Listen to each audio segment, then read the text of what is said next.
আমরা আজকে অপরাহ্নে আমাদের মন্ত্রণালয়ে যে সমস্ত জেলায় তাপমাত্রা একটা নির্দিষ্ট সীমার ঊর্ধ্বে যাওয়ার সম্ভাবনা আছে সে সমস্ত জেলা চিহ্নিত করেছি এবং সেগুলোতে শিক্ষা প্রতিষ্ঠান বন্ধ রাখার জন্য প্রায় আমরা 14টি জেলার মতো সেটা নির্ধারণ করেছিলাম এবং বেশ কয়েকটি জেলাতে এখন তাপমাত্রা প্রায় 28 বা 30 ডিগ্রি সেলসিয়াসের নিচে নেমেছে, কারণ অনেক জায়গায় বৃষ্টি হচ্ছে।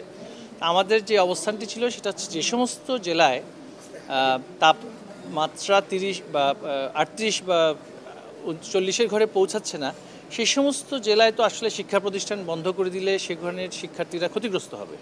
আর যে সমস্ত জেলায় তাপমাত্রা অনেক বেশি সেখানে বন্ধ থাকতে পারে। তো এই বিষয়টা নিয়ে আমরা ইতিমধ্যে একটা সিদ্ধান্ত দিয়েছি। তো এখন একটু আগে শুনতে পেয়েছি যে আদালত থেকে একটা এই বিষয়ে নির্দেশনা এসেছে।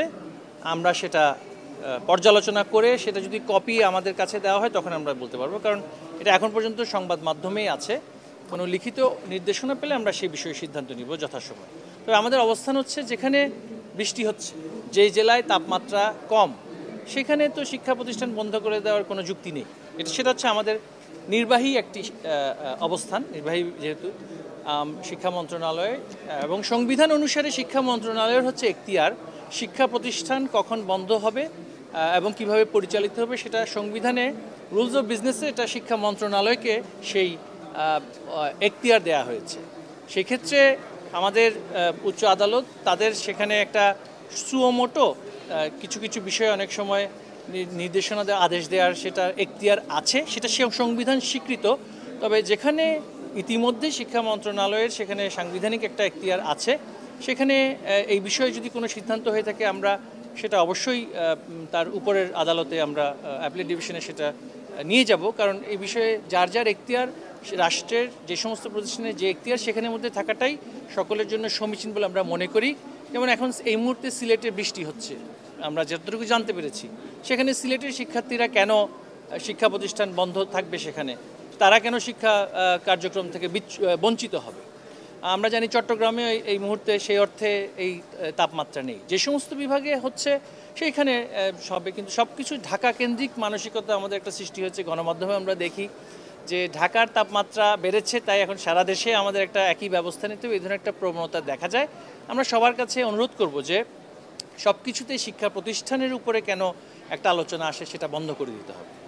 আর আমাদের তো দেশে অন্যান্য জায়গাতেও তো প্রতিষ্ঠানগুলো খোলা আছে, আর এই শিক্ষার্থীরা ইতিমধ্যে প্রাথমিক মন্ত্রণালয়ে 11:30 পর্যন্ত শিক্ষা প্রতিষ্ঠান চালানোর একটা প্রক্রিয়া সেটা নির্দেশনা দিয়েছিলেন। আমাদের সেটা দেখতে হবে, যেহেতু আদালতের বিষয়ে আমি এই বিষয়ে মন্তব্য করতে চাই না। তবে আমাদের অবস্থান আগের মতোই, যে শিক্ষা প্রতিষ্ঠান বন্ধ করে দেওয়ার প্রবণতাটা দেশের জন্য সঠিক নয় এবং এই ধরনের চাহিদা এবং অনুরোধ করাটাও কিন্তু আসলে আমরা মনে করি শিক্ষা মন্ত্রণালয়ের পক্ষ থেকে যথাযথ নয়।